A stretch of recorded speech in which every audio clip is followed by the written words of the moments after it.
Today I take a break from horror, and I'm going back into the vault and unlocking a classic action film known as the 1997 Con Air. Alright, this film stars Nicolas Cage as Cameron Poe. This is, in my opinion, the culmination of the trilogy that is Nicolas Cage action films with The Rock, Con Air, Face Off. Those are three of the greatest movies he's ever done. We also have John Cusack, who is not really known for his role in action films. He wears socks with sandals, so already you're kind of dweeby, and he kind of is, but then is kind of cool, so that's cool. We've got John Malkovich, who plays the main bad guy, Cyrus the Virus, and I gotta say, I wish they made more bad guys like him, because he was really cool. He was crazy, like, crazy. So that was fun. The big Ving Rhames plays Diamond Dog. Steve Buscemi, whatever. He plays Psycho guy who has a weird tooth. One other person, who else was I gonna talk about? There's also Bubba from Forrest Gump, who sits around on the airplane. Like, literally, I don't think he gets out of the seat once, because he has some sort of diabetes, is what he has. And that's kind of the reason for Nicolas Cage to kind of stick around, is because they're like BFFs, and he has, you know, he needs a shot of insulin, and he can't get it. So he spends the whole movie sitting in the chair sweating until Nicolas Cage can save the day. Alright, so the basic plot of Con Air is Nicolas Cage goes to jail, the 8 years is up, and he has a daughter that he's never met, and they write to each other back and forth in the opening sequence, and it's very cute and endearing, albeit humorous, because Nicolas Cage has a terrible accent. He spends the whole movie like, "Hey Hummingbird, I'm your daddy, I can't wait to see you soon." I can't think of any other lines he says, but if he does say them, he says them like this, because that makes him sound like he's from the Midwest or Arkansas, or I don't really remember where they're from, but that doesn't really matter. I was actually contemplating doing the whole thing in this voice, but I think that would be kind of annoying. So anyway, so he gets on Con Air, and they're opening up a new prison, so they decide to send all these bad guys onto this plane with them. And then, like, as soon as the plane takes off, I'm talking like seconds after the plane takes off, the prisoners take over the plane, which is kind of ridiculous. Like, really? Like, seconds? It didn't take any time at all? They go to another airstrip and kind of crash land, and John Cusack has been made aware of the landing, so he and all his sock sandal glory drive off to try to save the day.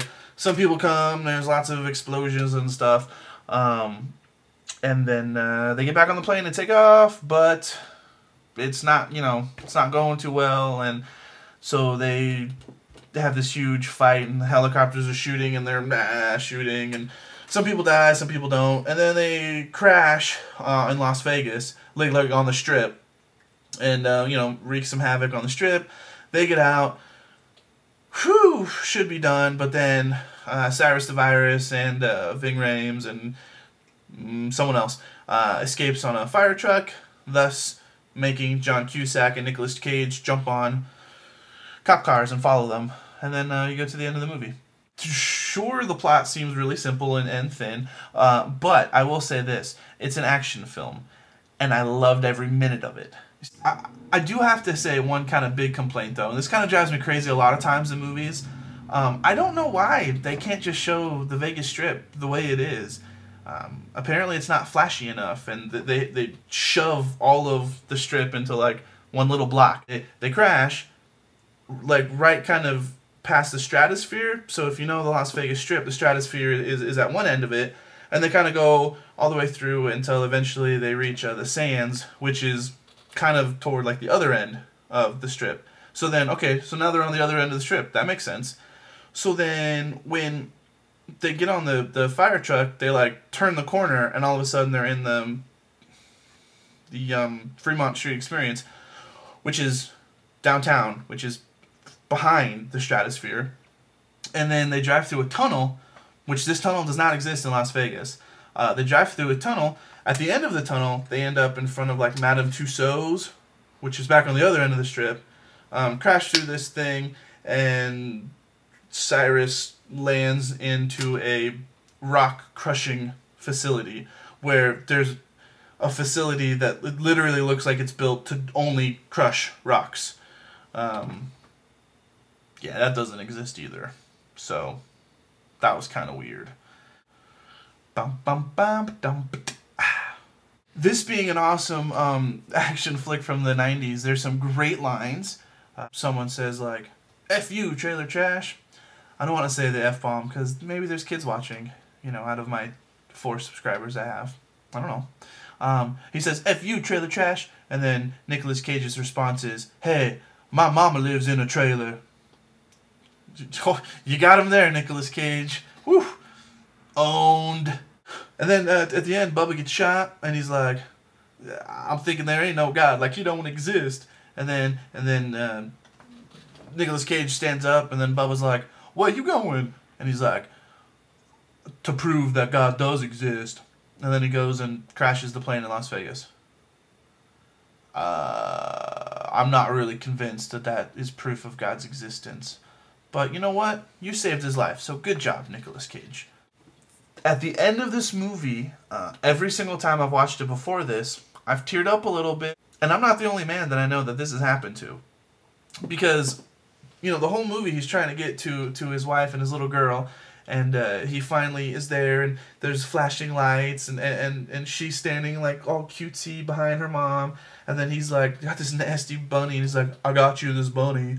And then she like gets scared, and the mom's like, no, go take the present from your dad. And he's like, no, it's okay. And then she goes, I have a picture of you. And he's like, I got a picture of you too. And then as if like that, you know, resolves everything, she reaches the bunny, and then like goes and hugs. And then he's all like sad, and then the mom's like, oh. And then they go, and the little kid, who's not really that good of an actress, but she was like, be sad. And she was like, oh, like biting her lip, as in like, you know, that kind of makes her sad. But then there's flashing lights, and then they're playing that, how do I live without you? And I was sitting there like, oh my God, they're so happy together. In a nutshell, if you like action movies, I don't see why you wouldn't like Con Air, because it's awesome and fun. But you have to like kind of cheesy, turn off your mind action movies. If you can, then watch this film. It's awesome. If you're one of those people that are like, oh, that wouldn't happen. Oh, that's so unrealistic. Well, 1, shut up. And 2, then don't watch this movie, because then you'll hate it. Again, subscribe. I wanted to hit number 6 today, but I didn't. But hey, I believe in tomorrow, so let's get number 6 tomorrow. And I'm going to keep telling you to leave a comment, even though no one does. But leave a comment that you watched it. You can just leave a comment that said, hey, I made it this far, just so I know that you've reached this far. I just want like 1 or 2 people that you know, I'm reaching out and touching, that I'll feel good about. Did that do it for you? No? Yeah, okay. You're heartless.